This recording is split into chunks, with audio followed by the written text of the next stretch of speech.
தேமுதிக ஒரு பக்கம், ஆல்ரெடி இருக்கிற விசிகா ஒரு பக்கம். இந்த 2 கட்சியில் வாழ்வுரிமை கட்சிக்கு போட்டியாக எதிர்க்கும்னு நீங்கள் நினைக்கிறீங்க? முதல்ல விசிகாவுக்கும் தேமுதிகவுக்குமே போட்டி நிலவிட்டு இருக்கு. அதை முதல்ல அவங்க சரி பண்ண சொல்லுங்கள். இப்போ சமீபத்தில் கடலூரில் கூட்டணி கட்சி வேட்பாளர்கள் அறிமுக கூட்டம், திருமாவளவன், மு க ஸ்டாலின் உட்பட எல்லாரும் கலந்துகிட்ட கூட்டம். முதலில் அண்ணன் திருமாவளவன் 9 வேட்பாளர்கள் பேரையும் சொல்றாரு. எல்லாரும் எழுந்து நிற்கிறாங்க, அம்மையார் பிரேமலதாவை தவிர. அதுவும் எழுந்து நிற்காதது மட்டும் கிடையாது, ஒரு நக்கலான சிரிப்போடு, அவர் பேர் சொல்லும்போது நக்கலான சிரிப்பு. இத்தனைக்கும் அண்ணன் திருமாவளவனுடைய பலம் என்ன, இன்றைக்கு தமிழ்நாட்டில் அங்கீகரிக்கப்பட்ட ஒரு அரசியல் கட்சி, ஒரு வெகு மக்கள் திரள் கொண்ட ஒரு கட்சி, நக்கலாக சிரிச்சிட்டு இருந்தாங்க. அதே இடத்தில் ஸ்டாலின் அவர்கள் மீண்டும் எல்லா வேட்பாளரை அறிவிக்கும் போது பிரேமலதா அவர்கள் எழுந்து நின்று வணக்கம் வைக்கிறாங்க. அப்போ பிரேமலதா அவர்கள் முதலில் விசிகா தலைவர் திருமாவளவன் அவர்களை என்னவா நினைக்கிறாங்க? ஒரு நாயுடு ஆதிக்க சாதி வெறியோட அவரை அணுகிறாங்களா அப்படிங்கிறது இருக்கு. விருதுநகர்ல விஜய பிரபாகரன் தான் வேட்பாளர் அறிவிக்கப்பட்டிருக்காரு. அங்க விடுதலை சிறுத்தைகள் கட்சியுடைய கொடியோ அடையாளமோ பயன்படுத்தப்படவில்லை என்று விடுதலை சிறுத்தைகள் கட்சியினர் தேமுதிக பணிமனை முன்னாடி போய் போராட்டம் பண்ணிட்டு இருக்காங்க. நேற்று முன்தினமோ விருதாச்சலத்தில் தேமுதிக விசிகாவினரிடையே மிகப்பெரிய கலவரம் அடிதடி நடந்திருக்கு ஓராண்டுக்கு முன்னாடி. இப்போ அதே திமுகவினர் புனிதமா, ஏன்னா அவர்களுக்கு தேவை பெட்டி விட்டது, கைக்கு பெட்டி விட்டது.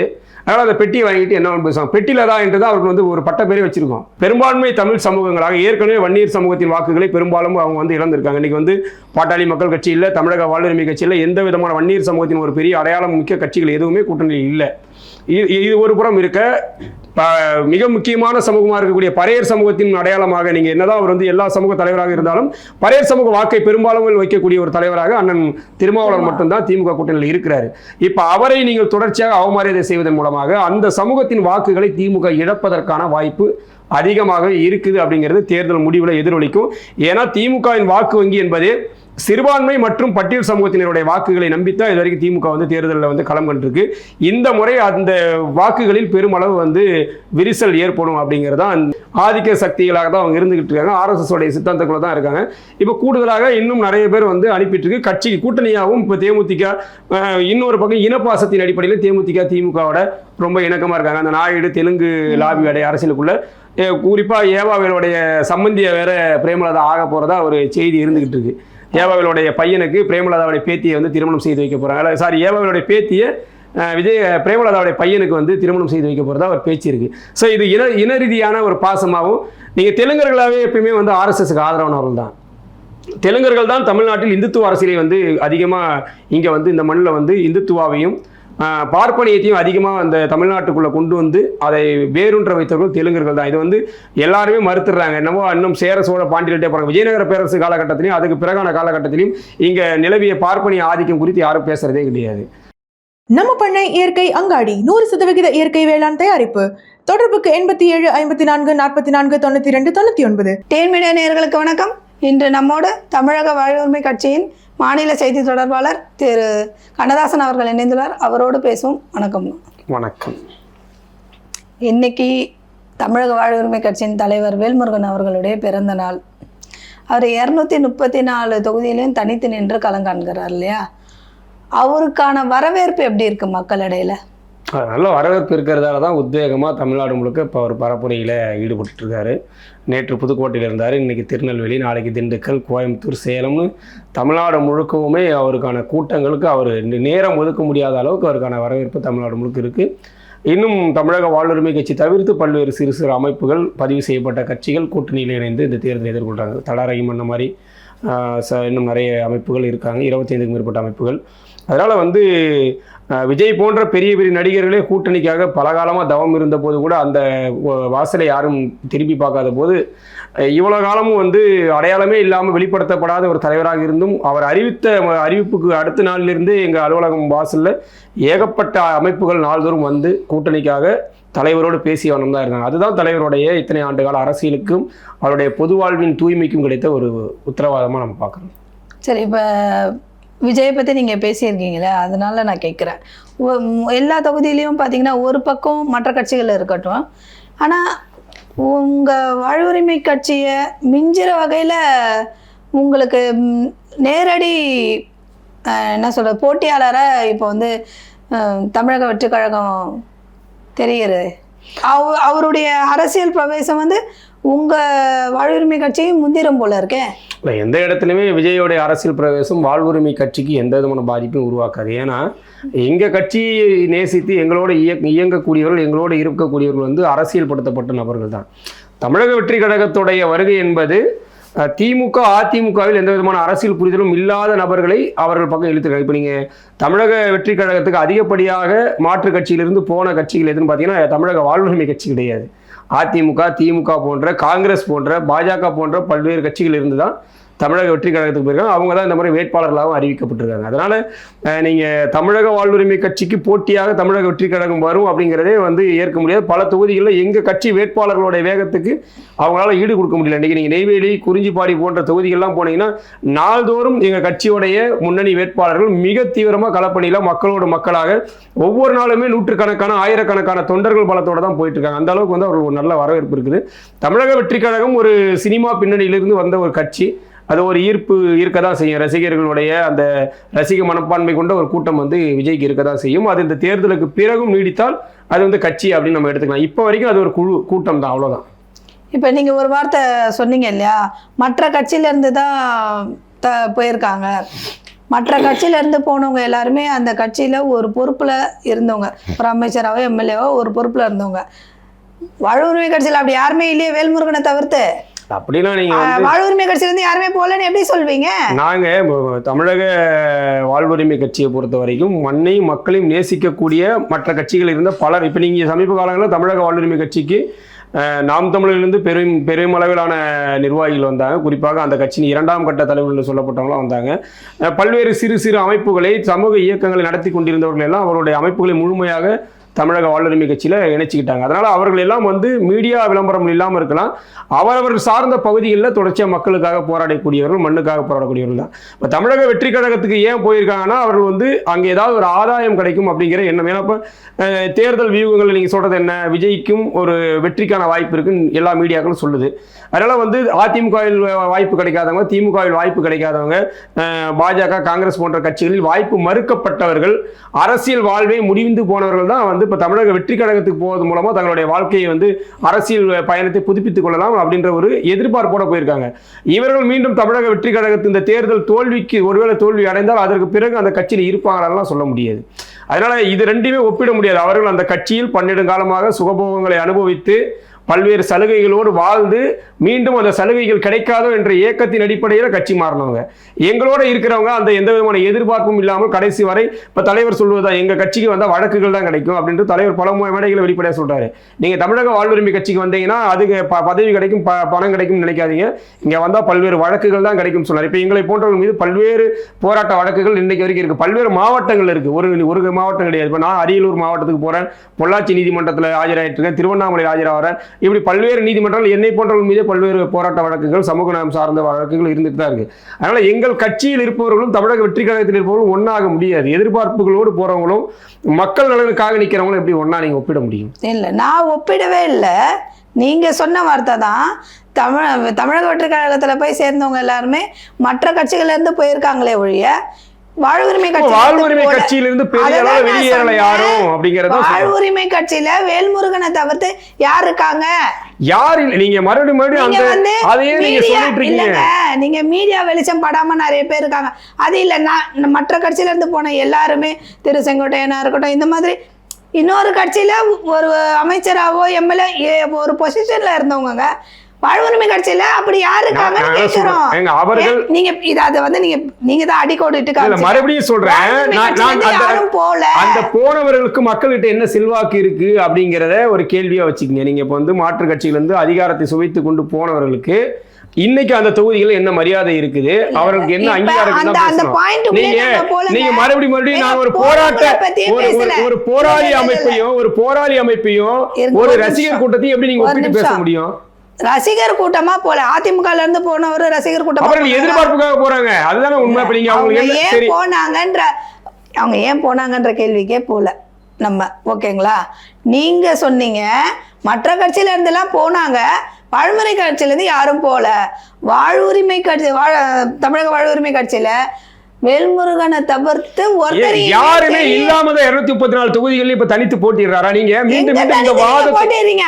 கூட்டணியில தானே எங்க போட்டிடுறீங்க. கட்சி சார்பில் மட்டும் 150க்கும் மேற்பட்ட சட்டமன்ற வேட்பாளர் நிறுத்தி இருக்கிறோம். பல இடங்களில் கட்சியோட முன்னணி நிர்வாகிகளோட இதுக்கப்புறம் தானங்க நீங்க ஜெயிச்சா அவங்கள எம்எல்ஏ மீண்டும் பல்வேறு இருங்க ஒரு நிமிஷம், பல்வேறு நகரமன்ற உறுப்பினர்கள், பல்வேறு மாமன்ற உறுப்பினர்கள், ஒன்றிய குழு உறுப்பினர்கள் கொண்ட கட்சி தான் தமிழக வாழ்வுரிமை கட்சி. நீங்க மீண்டும் மீண்டும் வேல்முருகனை தவிர யார் இருக்கிறார், வேல்முருகனை தவிர யாருக்கும் சொல்லாதீங்க. கண்ணுக்கு தெரிஞ்சு அது உங்களோட தவறுங்க. இப்ப நாங்க ஒவ்வொரு விளம்பரப்படுத்திட்டு நாங்க வரலங்க. நாங்க விளம்பரப்படுத்திட்டு இருக்காங்க, நாங்க அரசியலுக்குள்ள வரல. நாங்க தொடர்ச்சியா மக்கள் பணி செய்யக்கூடிய பல்வேறு பொறுப்புகள் இருக்கும். அப்ப நீங்க மாமன்ற உறுப்பினர்களாக எங்க கட்சியில பல பேர் இருக்காங்க. கடலூர் மாவட்ட உறுப்பினர் உட்பட பல்வேறு மாவட்டங்கள் மாவட்ட உறுப்பினராக இருக்கும், நகரமன்ற உறுப்பினர்களா இருக்காங்க. இதெல்லாம் மக்களால் தேர்வு செய்யப்பட்ட பொறுப்புகள் தான்.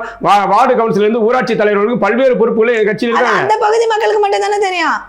அது எப்படி தெரியும்? வேலை செய்யறதாங்க தெரியும். நாங்க விளம்பரம் செய்யல, வேலை செய்வதுதான் தெரியும். தெரியுது இல்லையா?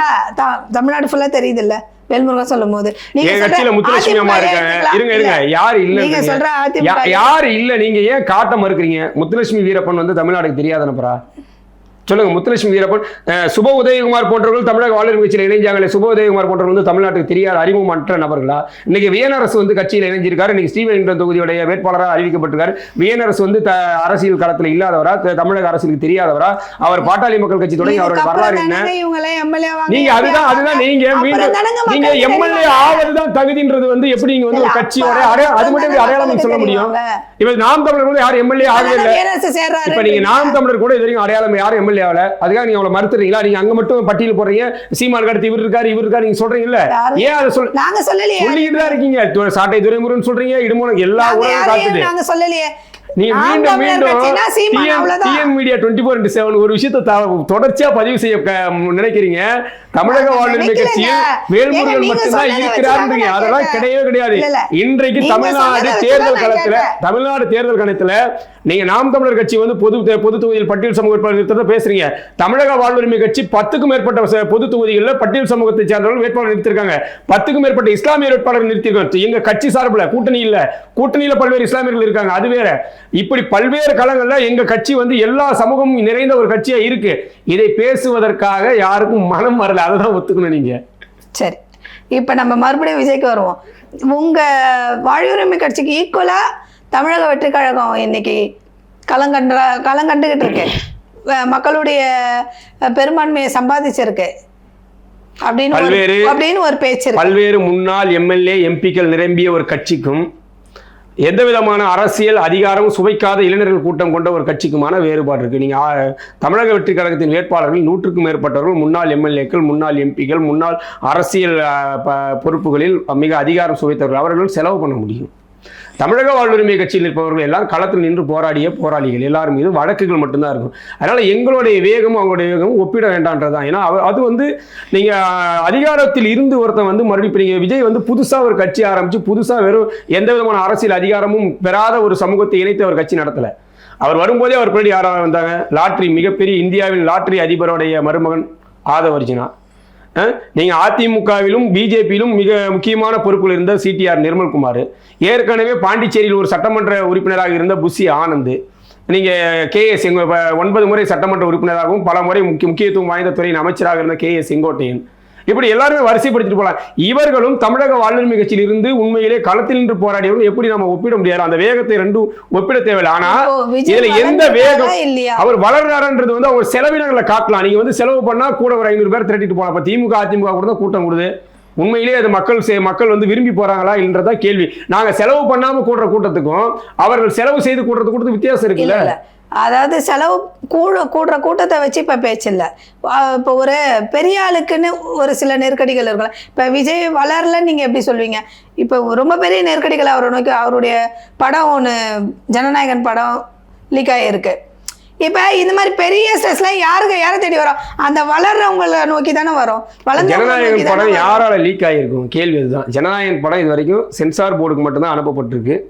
அந்த படத்துடைய குழுவினர் தான் இருக்கும். இப்போ இந்த ஒரு சென்சார் போர்டு லீக் பண்ணியிருக்கா அல்லது படக்குழு லீக் பண்ணியிருக்கா? அந்த படத்தில் வெளியாகிருக்க வசனங்களும் வெளியாகிருக்க காட்சிகளும் விஜய்க்கு சாதகமானதாக தான் இது வரைக்கும் பார்க்கப்படுது. அதாவது விஜய் அரசியல் வருகைக்கு சாதகமான சில காட்சிகள் தான் அந்த படத்தில் இடம்பெற்றிருக்கிற சொல்கிறாங்க. அதுதான் குறிப்பாக திமுக தாக்குவதாக இருக்கட்டும், விஜய் வந்து ஒரு மக்கள் தலைவராக காட்டக்கூடிய காட்சிகள் லீக் ஆகிருக்கு. இப்போ இது யாரால் லீக் செய்யப்பட்டிருக்கு அப்படிங்கிற ஒரு சந்தேகம் இருக்குது. இது உண்மையிலே படக்குழுவே தன்னுடைய அரசியல் ஆதாயத்திற்காக இந்த காட்சிகளை வெளியிட்டிருக்கா? ஏன்னா அவங்க அந்த படத்தை எப்படியாவது தேர்தலுக்கு முன்னாடி கொண்டு வரணும் பல வகையான முயற்சிகள் எடுத்து பார்த்தாங்க. அத்தனை முயற்சிகளும் தோல்வி அடைஞ்சதன் விளைவாக அந்த படத்தில் இருக்கக்கூடிய சில காட்சிகள் தன்னுடைய அரசியல் வருகைக்கு தன்னுடைய அரசியல் ஸ்ட்ராங்காக இருக்கிறதுக்கான ஒரு வாய்ப்பு அமையும் நினைச்சு அவர்களே வெளியிட்டிருக்காங்கன்ற கேள்வி இருக்குது. அந்த சர்ச்சையை வந்து நீங்கள் புறந்தள்ளிட முடியாது. இல்லை இன்னைக்கு நீங்கள் இப்போ விஜய்க்கு மட்டும்தான் நெருக்கடிலாம் கிடையாதுங்க. உண்மையிலே சமூக ரீதியாக நீங்கள் ஒவ்வொரு அமைப்புகள் நடத்தக்கூடிய ஆர்ப்பாட்டங்கள் போராட்டங்கள் எல்லாவற்றுக்கும் பல்வேறு நெருக்கடிகள் இருந்துக்கிட்டு தான் இருக்குது. விஜய் போன்ற தலைவர்களுக்கு அந்த நெருக்கடிகள் கொடுக்கப்படும் போது அது வந்து நீங்கள் விளம்பரமாக்குறீங்க. இப்போ நேற்று காரைக்குடியில் விஜய் வந்து பிரச்சாரத்துக்கு போகிறாரு. நீங்கள் தான் டைமிங் ஸ்லாட் போட்டிருப்பீங்க, இந்த நேரத்தில் நான் வந்து காரைக்குடியில் பேசுகிறேன். அவங்களுடைய ட்விட்டர் பேஜில் போடப்பட்ட நேரம் தான் 2:30 மணிக்குள்ளே அந்த காரைக்குடியில் பேசுகிறேன்னு. ஆனால் 2:30 மணியை தாண்டி போய் அங்கே போய் நின்னது யாருடைய தவறு? ஏங்க அவரை மக்கள் ஆர்ப்பரிக்கிறாங்க. மக்கள் வெள்ளத்துல இருந்து அவரால், அதாவது மறுபடியும் சொல்றேன் இல்லைங்களா, ஒரு திட்டமிடல் இல்லாத தலைவர் வெற்றி பெற முடியாதுங்க. நீங்க வந்து நயன்தாரா வந்தாலும் கூட்டம் கூடி நிற்கும். வடிவேலு வந்து 2011 தேர்தலில் திமுக ஆதரவு பிரச்சாரம் பண்ண இடம் ஃபுல்லா மக்கள் கூட்டம் அலையா இருந்துச்சு. 2011 திமுக எதிர்கட்சியாக கூட வர முடியல. வடிவேல் பின்னாடி கூட்டம்லாம் ஓட்டு போட்டுச்சா? ஏன் போடல? அது நீங்க ஒரு அரசியல் தலைவருங்க, நீங்க அரசியல் தலைவரா பேசுங்க. மீண்டும் அது திரை நட்சத்திரமா பரப்புரைக்கு வந்தவர் வடிவேல். இவரு தலைவர், இவனும் திரை நட்சத்திரமா தான் வந்துட்டு இருக்கான்றதா பிரச்சனை இருக்கு. தலைவராக இருந்தால் காரைக்குடியில மக்கள் அவரை நகர விடல. சும்மா வந்து இருங்க, நீங்க சும்மா மறுபடியும் இதே சொல்லாதீங்க. இது மாதிரி எத்தனையோ சினிமா நடிகர்கள், விஜயகாந்த் இதே அரசியலுக்குள்ள வந்தவர் தான்.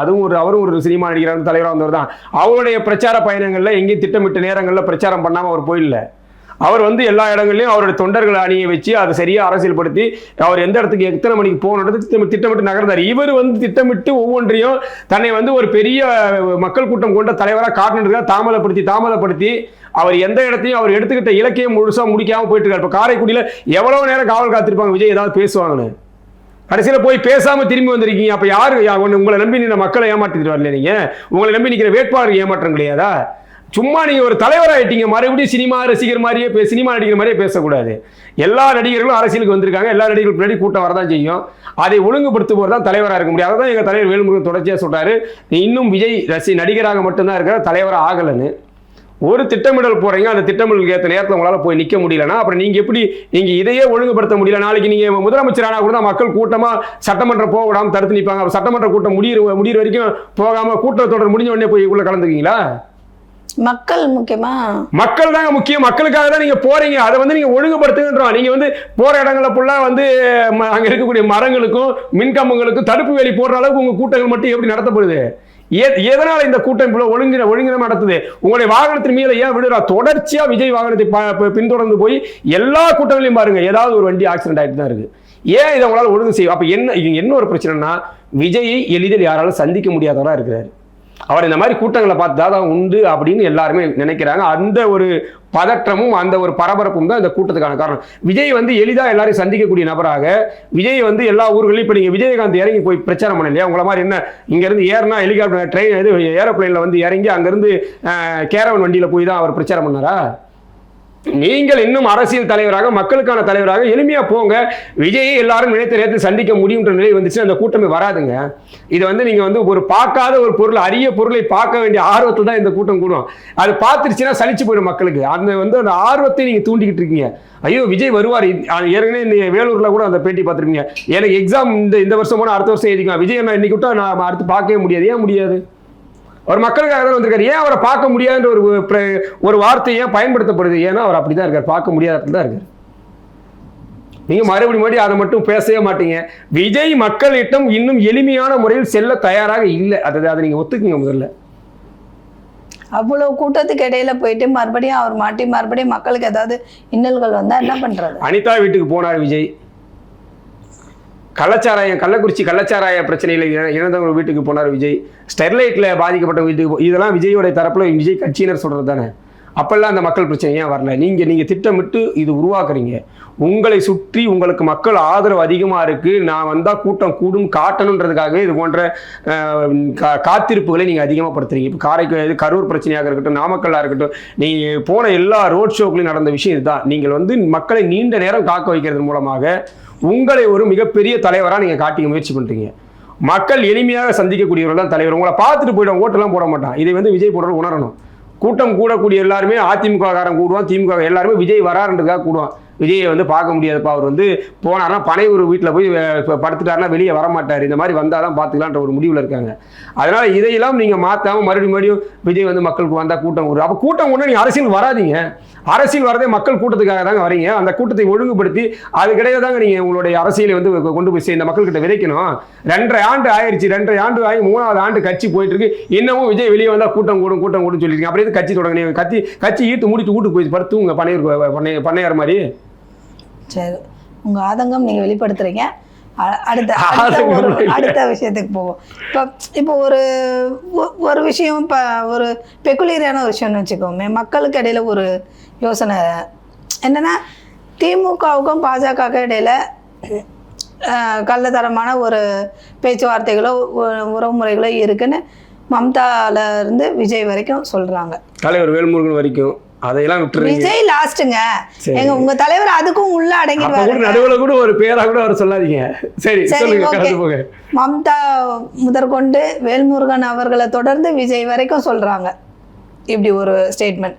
இன்னொரு பக்கம் விஜய்க்கும் பிஜேபிக்கும் பாஜகவுக்கும் இடையில ஒரு இதே மாதிரியான ஒரு உறவு இருக்கு.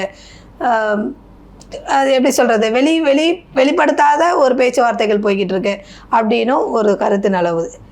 இதை எப்படி நீங்க பாக்குறீங்க? 2 பேருமே கள்ள உறவுல இருக்காங்கன்னு தான் நான் பாக்குறேன். இதுல வந்து ஒரு வித்தியாசம் இல்லை. 2 பேர்ல யார் முதலமைச்சர் ஆகணுன்ற போட்டியில 2 பேரும் மாறி மாறி பாஜகவோட கள்ள உறவுல இருந்துட்டு இருக்காங்க.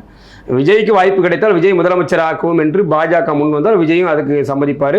ஸ்டாலினுடைய ஆட்சி எந்த விதமான தர்ம சங்கடம் இல்லாமல் நீடிக்க பாஜக மறைமுகமாக உதவும் போது அதுக்கு ஆதரவாக வேலை செய்ய ஸ்டாலின் தயாராக இருக்காங்க. 2 பேரும் ஒன்றும் மனித புனிதர்கள், கொள்கைவாதிகள்லாம் கிடையாது. இவங்க 2 பேர்ட்டும் எந்த கொள்கையும் கிடையாது.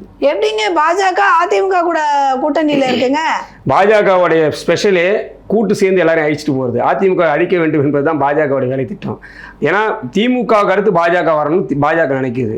அதிமுகவை இல்லாது ஒழிப்பதற்கான எல்லா வேலைகளையும் பாஜக களத்தில் செஞ்சுட்டு தான் இருக்குது. அதை நீங்கள் வந்து தமிழ்நாடு மட்டுமல்ல, மற்ற மாநிலங்களும் சிவசேனாவை உடைத்தது யார்? தேசியவாத காங்கிரஸை உடைத்தது யார்? எல்லா கட்சிகளுடைய உடைவுக்கு பின்னாடியும் எல்லா ஆட்சி மாற்றங்கள், ஆட்சி கவிழ்க்கு பின்னாடியும் பாஜகவுடைய கை இருந்துகிட்டே இருக்கு. அதுதான் இங்கே அதிமுகவை வைத்து பாஜக சாதிக்க நினைக்குது. ஆனால் எடப்பாடியார் வந்து கொஞ்சம் அதிமுக எடப்பாடியார் வந்து மற்றவர்களோட கொஞ்சம் அறிவாளியாக தான் தெரிகிறாரு பாஜகவை கையாளக்கூடிய விதத்தில். அதனால அவர் சந்தர்ப்பம் வரும்போது பாஜக காலவாரி விட அவரும் தயாராக தான் இருக்கிறார். அதனால யாரும் கொள்கைவாதிகள்லாம் கிடையாது. யாருமே வந்து இந்த நிலைப்பாட்டிலேருந்து நாங்கள் கடைசி வரைக்கும் மாறவே மாட்டோம்னு சொல்லக்கூடிய அளவில் ஆளே யாரும் இல்லையா. ஏன்னா திமுக பாஜகவோட கூட்டணி வைக்காத கட்சியும் கிடையாது. அதிமுக பாஜகவோட கூட்டணி சேரான்னு சொல்ல முடியாது. விஜய் வந்து நாளைக்கு பாஜகவோட கூட்டணி சேரும்போது எந்த உத்தரவும் கிடையாது. எல்லாருமே வாய்ப்பு கிடைத்தால் பாஜகவை பயன்படுத்த தயாராக இருக்கிறாங்க. பாஜகவும் இவர்களை பயன்படுத்த துடிச்சிக்கிட்டு இருக்கு. அவ்வளோதான் உண்மை. இப்போ நீங்கள் திமுகலேருந்து வெளியில் வந்துட்டீங்க. திமுக சேர்ந்த கனிமொழி அவர்கள் ஒரு வார்த்தை சொல்லியிருக்காங்க, எங்களுடைய கட்சி அசைக்க முடியாத ஒரு நம்பிக்கை மக்களிடையில சம்பாதிச்சிருக்கு. எங்களுடைய சரித்திரன்றது வேற மாதிரியான ஒரு லெவலுக்கு உண்டான சரித்திரம். எங்களெல்லாம் அவ்வளோ சீக்கிரம் யாராலையும் வீழ்த்திட முடியாது அப்படிங்கிற மாதிரி சொல்லியிருக்காங்க. நீங்கள் திமுக வீழ்த்திட முடியும் நம்புறீங்களா? 1977 89 வரைக்கும் திமுக என்கிற ஒரு கட்சியே இல்லாமல் ஆக்கிட்டாங்க. எம்ஜிஆர் உயிரோடு இருந்த வரைக்கும் திமுக என்கிற ஒரு கட்சியே எங்கே இருந்துச்சுன்னு தெரியாத அளவுக்கு கருணாநிதி அவர்களுடைய காலத்திலே திமுக குழி தோண்டி புதைக்கப்பட்ட வரலாறு இருக்குது. 96 மீண்டும் ஆட்சிக்கு வந்த திமுக 2001 காணாமல் போன வரலாறு இருக்குது. 2011 எதிர்க்கட்சியாக கூட இல்லாத வரலாறு இருக்குது. பல நாடாளுமன்ற தேர்தலில் ஒரு இடங்கள் கூட பெறாத வரலாறுலாம் இருக்குதான் செய்யுது. நீங்கள் சும்மா வந்து இன்றைக்கி வந்து போன முறை 5 ஆண்டுகள் ஆட்சியில் இருந்ததால் உங்களுக்கு வரலாறு இருக்குது, நாங்கள் வந்து அசைக்க முடியாத சக்தி அப்படிலாம் கிடையாது. திமுகவினரே அசைத்து கொண்டிருக்கிறார்கள். திமுகவுடைய வேட்பாளர் பட்டியலை அறிவித்த உடனே ராணிப்பேட்டையில் முன்னாள் அமைச்சர் காந்திக்கு பதிலாக அவருடைய பையனுக்கு சீட்டு கொடுத்த உடனே பெரிய பிரச்சனை உருவாகி இப்போ மறுபடியும் கடைசி நேரத்தில் காந்திக்கே சீட்டு கொடுத்துருக்கீங்க. அதே போல் இங்கே வந்து நீங்கள் தீநகர் தொகுதியில் முன்னாடி எம்எல்ஏ இருந்த கருணாநிதிக்கு பதிலாக அவருடைய அண்ணன் மகன் அன்பழகன் மகனுக்கு வந்து சீட்டு கொடுத்தவொடனே கருணாநிதி கட்சி விட்டே வெளியே போகிறார். இப்படி எல்லா இடங்களிலும் திமுகவினராலே அசைக்கப்பட்டு கொண்டிருக்கிறது. கூடுதலாக கூட்டணி கட்சியினரிடம் இருக்கக்கூடிய அதிருப்தி திமுகவை பிடுங்கி எறியக்கூடிய வேலைகளை தான் பண்ணிக்கிட்டு இருக்கு. அதனால வந்து அந்த அம்மையார் எப்போதான் உண்மை பேசியிருக்காங்க, 2021 வந்து மதுவால் பெண்கள் வந்து இளம் விதவைகள் அதிகமாயிட்டு இருக்காங்க தமிழ்நாட்டில் சொன்னாங்க. ஆனால் 2026 வரைக்கும் மதுவிலக்காக ஒரு துரும்ப கூட கிள்ளி போடலை. இன்னைக்கு வந்து நாடார்களின் நம்பிக்கை நட்சத்திரம் வேற போஸ்ட் அடிச்சு விட்டுட்டு இருக்காங்க. சாதியே இல்லை, மதம் இல்லைன்னு சொல்லி வளர்ந்த திமுக தேர்தல் நேரத்தில் வந்து பனைமரத்தை வந்து பனைமரத்தின் உள்ள புகைப்படத்தை வந்து தன்னுடைய கவர் ஸ்டோரியில் வச்ச கனிமொழி. ஏன் பனைமரத்தை வச்சிங்க? தேர்தல் வரைக்கும் ஏன் பனைமரம் உங்களுக்கு தேவைப்படலை? உங்களுக்கு MP தேர்தல் வந்தோடனே ஏன் பனைமரத்தை வந்து நீங்கள் வச்சிங்க? ஏன்னா நாடாருடைய ஓட்டுக்களை வாங்கணும். இப்போ ஜாதி இல்லைன்னு சொன்ன திமுக ஜாதி அதிகமாக வளர்த்துக்கிட்டு இருக்கு. நாடார்களின் நம்பிக்கை நட்சத்திரம் சொல்லக்கூடிய கனிமொழி சமீபத்தில் நாடார் சமூகத்தைச் சேர்ந்த ஒரு கல் விவசாயி ஒருத்தர் வந்து காவல்துறையால் துப்பாக்கிச்சூடு உள்ளானார். ஏதாவது கண்டனம் தெரிவிச்சாங்களா? பெண்களின் பாதுகாப்புக்காக பேசுவதாக சொல்லக்கூடிய கனிமொழி இந்த 5 ஆண்டுகளில் நூற்றுக்கணக்கான பெண்கள் மீது பாலியல் வன்புணர்வு நடந்திருக்கு, இதுக்கு எதிராக ஏதாவது பேசியிருக்காங்களா? அதனால வந்து கனிமொழி அம்மையார் வந்து ஒரு கற்பனை உலகத்தில் வாழ்றாங்க. அவங்க சொல்வதையெல்லாம் நம்ம பெருசாக எடுத்துக்க முடியாது. திமுகவுடைய வரலாறு என்ன என்பது மக்களுக்கு தெரியும். திமுக தனக்கு தேவை என்றால் எந்த அளவுக்கும் இறங்கி போய் யார் காலையும் பிடிக்க தயாராக இருக்கும். அது வந்து பாஜக காலை பிடித்த போது சரி, RSS வந்து திராவிடர் கழகத்தை போல ஒரு சமூக நீதி இயக்கம் என்று தமிழ்நாட்டில் சொன்ன ஒரே கட்சி கருணாநிதியும் திமுகவும் தான். இன்னைக்கு RSS எதிர்ப்பு பேசக்கூடிய அதே திமுக தான் RSS-ஐ வளர்த்தெடுத்தது. இதையெல்லாம் நீங்கள் வந்து இந்த வரலாறு எல்லாம் மக்களுக்கு தெரியாமலே போயிடும். திமுகவுடைய வரலாறு தான் மக்களுக்கே தெரியுமே. எறும்பு வந்து சர்க்கரை எறும்பு தின்னுச்சு, சக்கரை கோழியை வந்து கரப்பான் கரையான் தின்னுச்சு. இல்ல இது நீங்க சொல்லக்கூடிய வரலாறு இதெல்லாம் இருக்குல்ல, இதெல்லாம் அந்த வரலாறு இருக்குல்ல.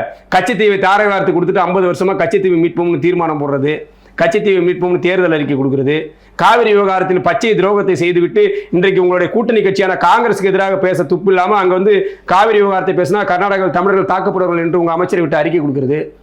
இது எல்லாமே திமுக வரலாறுல வரும் நான் நினைக்கிறேன். இல்லங்க, இந்த வரலாறுலாம் தெரிஞ்சே தானே கூட்டணியிலே இருந்திருக்கீங்க. மீண்டும் தான் சொல்றேன், நீங்க கூட்டணியில் இருந்துட்டா என்ன நினைச்சிருக்கீங்க? கூட்டணியில் இருந்தா திமுகவின் எல்லா தவறுகளுக்கும் உடன்படுறதுன்னு அர்த்தம் இல்லை. அது வந்து கூட்டணி என்பது தேர்தல் கால உடன்படிக்கை, அவ்வளவுதான். தேர்தல் கால தொகுதி உடன்படிக்கை தான். நீங்க அப்படிதான் அதை பேசணும். மீண்டும் கூட்டணியில் இருந்தா கூட்டணியில் இருந்துட்டு எல்லாத்துக்கும் வாய மூடிட்டு இருந்தோமா? பல முறை இதை சொல்லிட்டேன். நான் கூட்டணியில் இருந்தாலும் நாங்கள் மட்டும்தான் குடைச்சல் கொடுத்திருந்தோம்.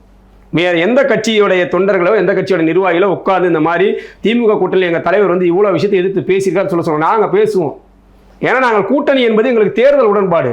எங்கள் தொகுதி உடன்பாடின் அடிப்படையில் நாங்கள் ஒரு தொகுதி வாங்கியிருக்கணும். அந்த தொகுதி மக்களுக்கு நல்லது செய்யணும். பண்ருட்டி சட்டமன்ற தொகுதியில் 99 விழுக்காடு சிறப்பாக வேல்முருகன் செயல்பட்டு இருக்கிறார் என்று ஆனந்த விகடன் சொல்லியிருக்கு. ஆனந்த விகடன் எடுத்த சர்வேல வந்திருக்கு பண்ருட்டி தொகுதி எம்எல்ஏவாக வேல்முருகன் சிறப்பாக. இதுதான் எங்களுடைய தேர்தல் உடன்பாடு. இதை விட்டுட்டு நான் வந்து திமுக அடிக்கிற கொள்ளையில வந்து பங்கு கேட்கறதுல எங்களுடைய உடன்பாடு. மறுபடியும் இப்போ இல்லை விசிகா மாதிரி விசிகா அவமரியாதை செய்தாலும் விசிகா கொடிகம்பத்தை பிடுங்கி ஓட விட்டாலும் அதையெல்லாம் தாண்டி நாங்கள் வந்து கூட்டணி தர்மம் என்று எல்லாத்தையும் வாய் முடியல. வேங்கவேல் பிரச்சனைக்கு பேசாமல் எல்லா விஷயத்தையும் நாங்கள் மூடி மறைக்கல. வேங்கவேல் மலம் கலந்த குடிநீர் தொட்டி ஏறி உடைக்க போனது தமிழக வாழ்வுரிமை கட்சி மட்டும்தான். எல்லா கட்சியிலும் போராட்டம் நடத்தினாங்க. இதெல்லாம் சும்மா அறிக்கையோடு நின்னாங்க. நாங்கள் அந்த தொட்டியின் மீது ஏறி சம்மட்டியால் அடித்து வழக்கு வாங்கின கட்சி நாங்கள். அதனால் நாங்கள் எல்லாவற்றையும் வந்து தேர்தல் கூட்டணி எல்லாமே இந்த கூட்டணின்னா வந்து உடன்படிக்கைங்க, தேர்தல் உடன்படிக்கை தான். தேர்தலுக்கு பிறகு அந்த உடன்படிக்கை இல்லாமல் போகிறதுலாம் வந்து அது இயல்பானது. அதை சும்மா மறுபடியும் அதே பேசக்கூடாது. இப்போ திமுக கூட்டணியில் புதுசாக வந்து சேர்ந்திருக்கிற தேமுதிக ஒரு பக்கம், ஆல்ரெடி இருக்கிற விசிகா ஒரு பக்கம். இந்த 2 கட்சியில் வாழ்வுரிமை கட்சிக்கு போட்டியை எதிர்க்கும் நீங்க நினைக்கிறீங்க? முதல்ல விசிகாவும் தேமுதிகவுமே போட்டி நிலவிட்டு இருக்கு. அதை முதல்ல அவங்க சரி பண்ண சொல்லுங்க. இப்போ சமீபத்தில் கடலூர்ல கூட்டணி கட்சி வேட்பாளர்கள் அறிமுக கூட்டம், திருமாவளவன் MK ஸ்டாலின் உட்பட எல்லாரும் கலந்துகிட்ட கூட்டம். முதலில் அண்ணன் திருமாவளவன் 9 வேட்பாளர்கள் பேரையும் சொல்றாரு. எல்லாரும் எழுந்து நிற்கிறாங்க, அம்மையார் பிரேமலதாவை தவிர. அதுவும் எழுந்து நிற்காதது மட்டும் கிடையாது, ஒரு நக்கலான சிரிப்போடு, அவர் பேர் சொல்லும்போது நக்கலான சிரிப்பு. இத்தனைக்கும் வந்து அண்ணன் திருமாவளவனுடைய பலம் என்ன, இன்றைக்கு தமிழ்நாட்டில் அங்கீகரிக்கப்பட்ட ஒரு அரசியல் கட்சி, ஒரு வெகு மக்கள் திரள் கொண்ட ஒரு கட்சி, நக்கலாக சிரிச்சிட்டு இருந்தாங்க. அதே இடத்தில் வந்து ஸ்டாலின் அவர்கள் மீண்டும் எல்லா வேட்பாளரை அறிவிக்கும் போது பிரேமலதா அவர்கள் எழுந்து நின்று வணக்கம் வைக்கிறாங்க. அப்ப பிரேமலதா அவர்கள் முதலில் விசிகா தலைவர் திருமாவளவன் அவர்களை என்னவா நினைக்கிறாங்க? ஒரு நாயுடு ஆதிக்க சாதி வெறியோட அவரை வந்து அணுகிறாங்களா அப்படிங்கிறது இருக்கு. விருதுநகர்ல வந்து விஜயபிரபாகரன் தான் வேட்பாளர் அறிவிக்கப்பட்டிருக்காரு. அங்க விடுதலை சிறுத்தைகள் கட்சியோடைய கொடியோ அடையாளமோ பயன்படுத்தப்படவில்லை என்று விடுதலை சிறுத்தைகள் கட்சியினர் வந்து தேமுதிக பணிமனை முன்னாடி போய் போராட்டம் பண்ணிட்டு இருக்காங்க. நேற்று முன்தினமும் விருதாச்சலத்தில் தேமுதிக விசிகாவினரிடையே மிகப்பெரிய கலவரம் அடிதடி நடந்திருக்கு. முதலில் தேமுதிகவுக்கும் விசிகாவுக்குமான போட்டியை முதல்ல சரி பண்ணுங்க. எங்களுக்கு இவங்க யார், இவங்க 2 பேருமே எங்களுக்கு போட்டியானவர்களாம் நாங்கள் பார்க்கல. நான் அதை தான் கேட்குறேன். அவங்க உள்கட்சி சமாச்சாரம் பிரச்சனை. உள்கட்சியே இல்லை, கூட்டணி கட்சி. கூட்டணி கட்சியில நிறைய நடக்குது. அது அவங்க கட்சி தலைவர் இருக்கிறாரு, அவர் அதை பார்க்கட்டும்.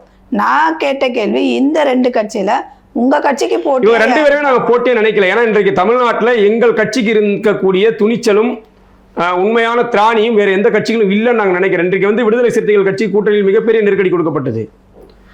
தேமுதிகவை காரணம் காட்டி விடுதலை சிறுத்தைகள் கட்சியோடைய தொகுதிகள் வந்து குறைக்கப்பட்டது.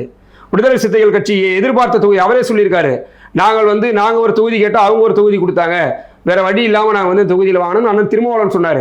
நாங்கள் வளரக்கூடாது என்று நினைக்கிறார் என்று சொன்னாங்க. நாங்கள் போராடி வேட்பாளர் நிறுத்த வேண்டும் என்று சொன்னார் திருமாவளவன் சொன்னார். கம்யூனிஸ்ட் கட்சிகளுக்கு மிகப்பெரிய நெருக்கடி கொடுக்கப்பட்டது. ஆனால் இவர்கள் யாரும் திமுக விட்டு வெளியே வர தயாராக இல்லாத போது நாங்கள் எங்களுடைய சுயமறிவோடு தனித்து வந்திருக்கோம்னா எங்களுக்கு இவங்க யாருமே போட்டி இல்லைன்னு நாங்கள் நினைக்கிறோம். நாங்கள் ஒரு தனித்துவமானவர்கள். எங்களை போட்டியாக நினைக்கக்கூடிய அளவுக்கு அவர்கள் இன்னும் வளரவில்லைன்னு நாங்கள் நினைக்கிறோம். விடுதலை சிறுத்தைகள் கட்சி நீங்க வந்து வாக்கு வங்கி நிரூபிச்சிருக்கலாம். ஆனால் உங்களுடைய கட்சியின் பலத்தை நீங்க உணராம யானை வந்து சங்கிலிக்கு கட்டுப்பட்டு நிற்கிற மாதிரி தான் விடுதலை சிறுத்தைகள் கட்சி திமுக கட்டுப்பட்டு இருக்கு. தேமுதிக நாங்கள் ஒரு கட்சியாக கணக்கில் எடுத்துக்க மாட்டோம். என்றைக்குமே தேமுதிக ஒரு அரசியல் கட்சியாக கணக்கில் எடுத்துக்க மாட்டோம். அது வந்து தேர்தல் கால பறவைகள். ஒவ்வொரு தேர்தல் இதே திமுகவை கடுமையாக திட்டியவர் அம்மையார் பிரேமலதா. திமுகவினர் வந்து கஞ்சா விற்கக்கூடிய ரவுடிகள் என்று பொதுக்கூட்ட மேடையில் பேசினவர் பிரேமலதா ஓராண்டுக்கு முன்னாடி. இப்போ வந்து அதே திமுகவினர் புனிதமா, ஏன்னா அவர்களுக்கு தேவை பெட்டி வந்து விட்டது, கைக்கு பெட்டி வந்து விட்டது. அதனால் அந்த பெட்டியை வாங்கிட்டு என்ன பேசுவாங்க, பெட்டிலதா என்றது அவருக்கு வந்து ஒரு பட்ட பேரே வச்சிருக்கோம்.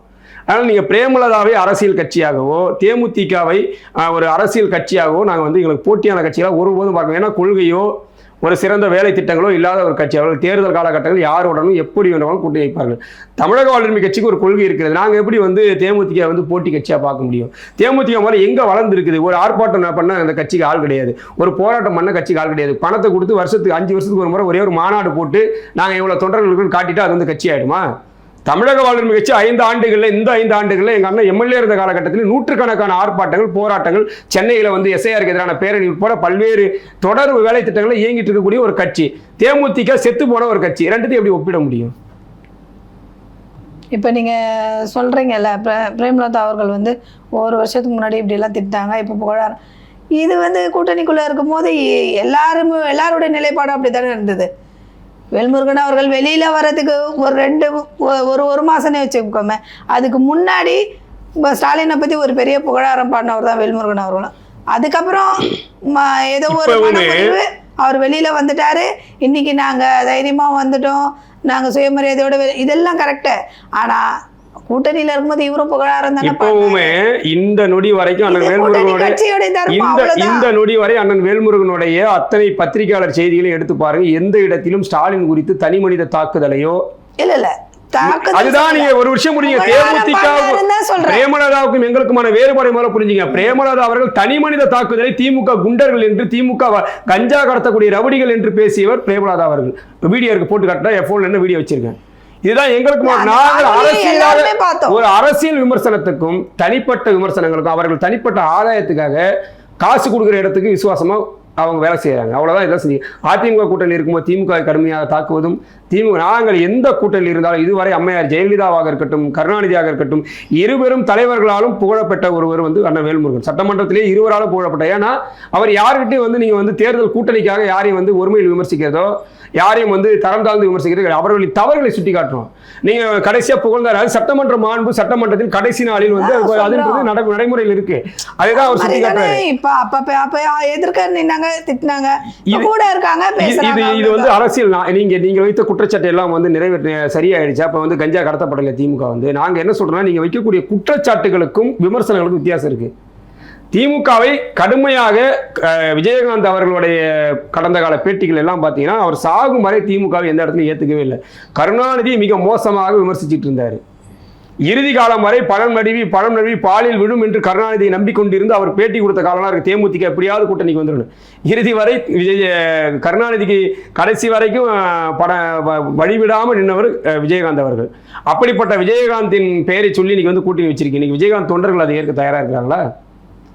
கட்சிக்குள்ளேயே எவ்வளவு கலவரங்கள். இன்னைக்கு மீசை ராஜேந்திரன் எதுக்கு வெளியே போயிருக்கிறாரு, என்னென்ன அந்த உள்கட்சி பிரச்சனை என்ன ஓடிட்டு இருக்கு. அதனால நீங்க தேமுதிகவை தமிழக வாழ்வுரிமை கட்சியோடு ஒப்பிடக்கூடிய அளவுக்கு அவர் ஒர்த் இல்லை அப்படிங்கிறதா என்னுடைய ஒரு சின்ன கருத்தா நான் பதிவு பண்றேன். இந்த தேமுதிக மறுத்துட்டு போட்டோம். சரி, இப்போ தேர்தல் நெருங்கிட்டு இருக்கு. தேர்தலுக்கான களம் காண ஆரம்பிச்சிருக்கீங்க.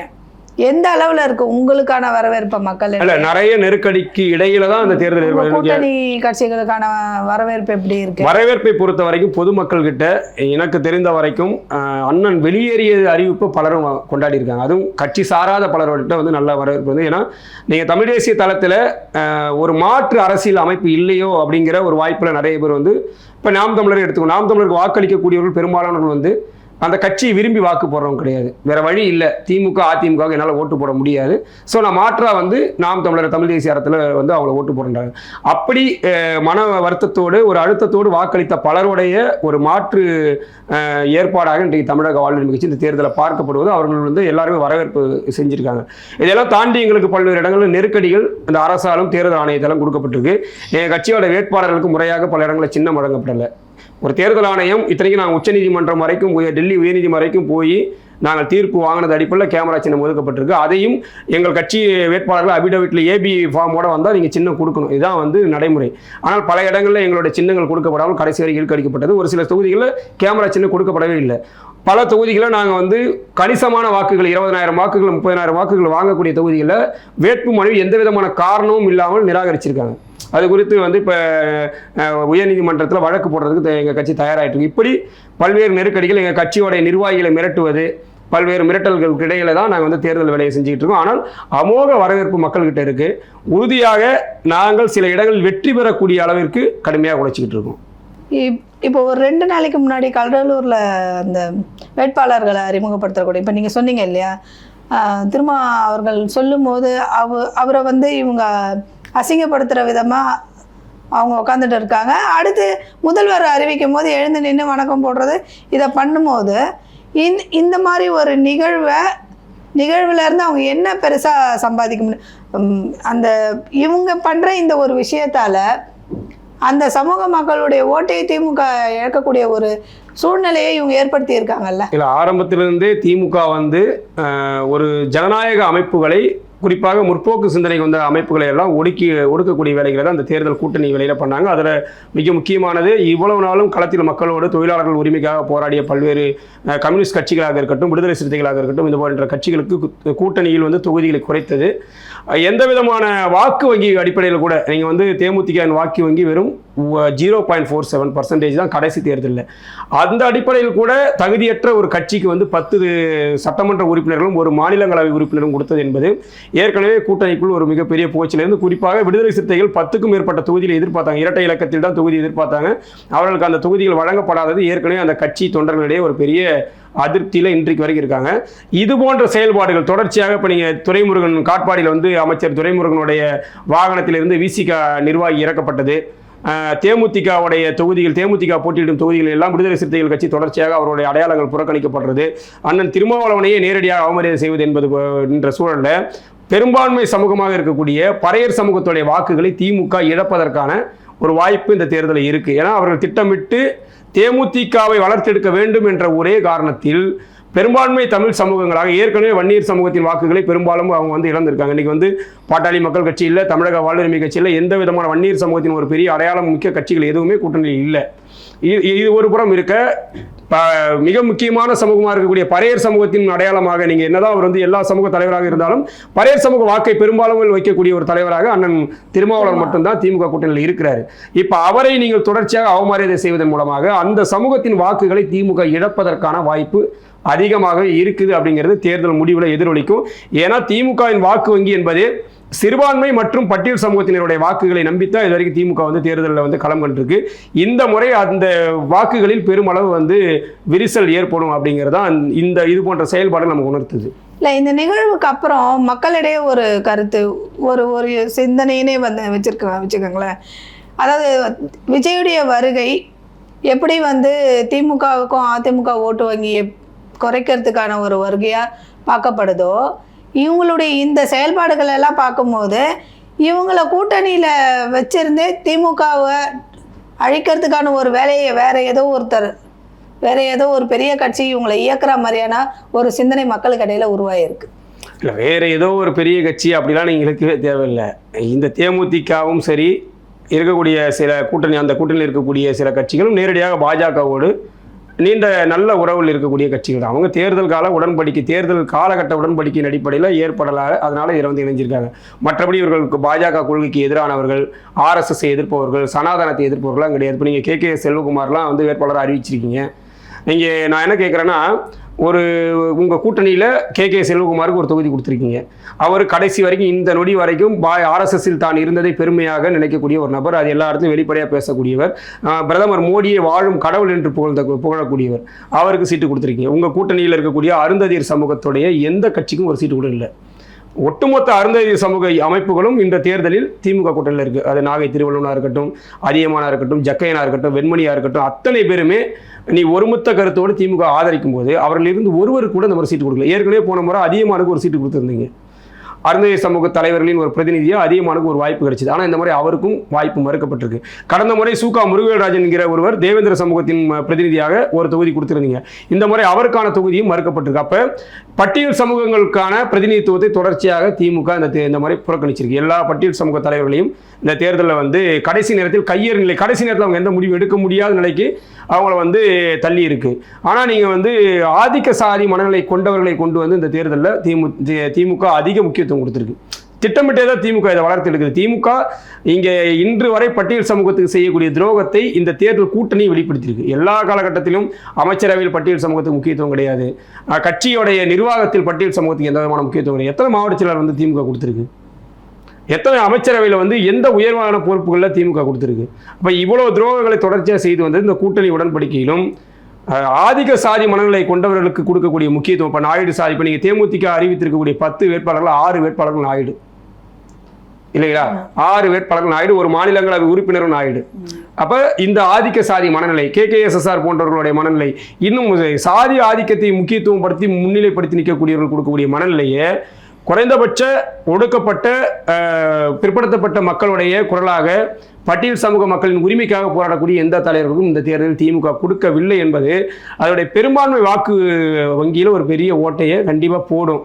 என்னதான் கூட்டணியில் அவர்கள் இருந்தாலும் அந்த மனக்கசப்பு இருக்குல்ல, அது வந்து இரண்டாம் கட்ட தலைவர்கள் நிர்வாகிகள்கிட்ட அதிகமாக இருந்துகிட்டு இருக்கு. அது வந்து தேர்தல் வாக்கு பதிவின் போது அது வெளிப்படும் நினைக்கிறேன். இதை வந்து திமுக விரும்புதுன்னு தான் நான் நினைக்கிறேன். திமுக எப்போதுமே இந்த மனநிலை இருக்கிறது தான். அதை வந்து இவ்வளோ காலம் பூசி முழுகிட்டு இருக்கும். இப்போ வெளிப்படையாகவே, ஏன்னா திமுக பின்னாடி தலைவர் வேல்முருகன் சொன்னது போல தான் இப்போ முழுக்கவே திமுக RSS உடைய கையில் இருக்கு. RSS அதிகாரிகள் மட்டுமல்ல, RSS மூளை கொண்டவர்கள் தான். இப்போ இந்திராம் போன்றவர்கள் எடுத்துக்குவோம்.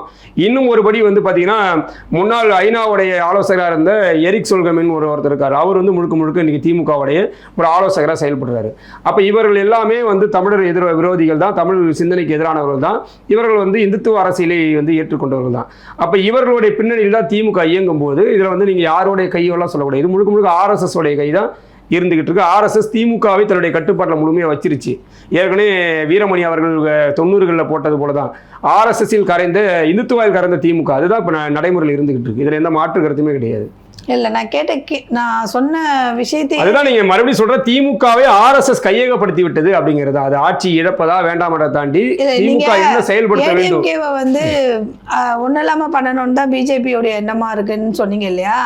அந்த மாதிரி திமுகவே இல்லாமல் பண்றதுக்கு தேமுதிக மாதிரியான கட்சிகளை கூட்டணிக்கு அனுப்பி அந்த மாதிரியான ஒரு நிலைப்பாடை ஏதோ ஒரு பெரிய கட்சி எடுக்குதோ, கட்சிக்குள்ளேயே வந்து RSS இப்போ நீங்க பாஜகவுடைய முக்கியமான நம்பிக்கைக்குரியவர்களாக இருந்த OPS போன்றவர்களே, இப்போ OPSலாம் என்ன பாஜக எதிரான இன்னைக்கு வரைக்கும் பாஜக திட்டக்கூடியவர் நினைக்கிறீங்களா? அவர் கடைசி வரைக்கும் பாஜக தன்னை காப்பாற்றும் நம்பிக்கையில் இருந்தவர் தான்.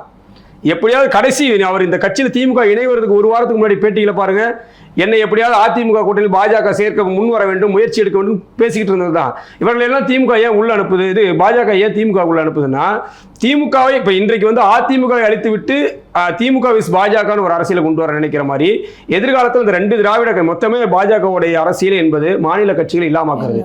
இந்தியா முழுவதும் எந்த மாநிலத்திலும் மாநில கட்சிகள் ஆட்சிக்கு வரக்கூடாது என்பது பாஜகவுடைய அஜெண்டா.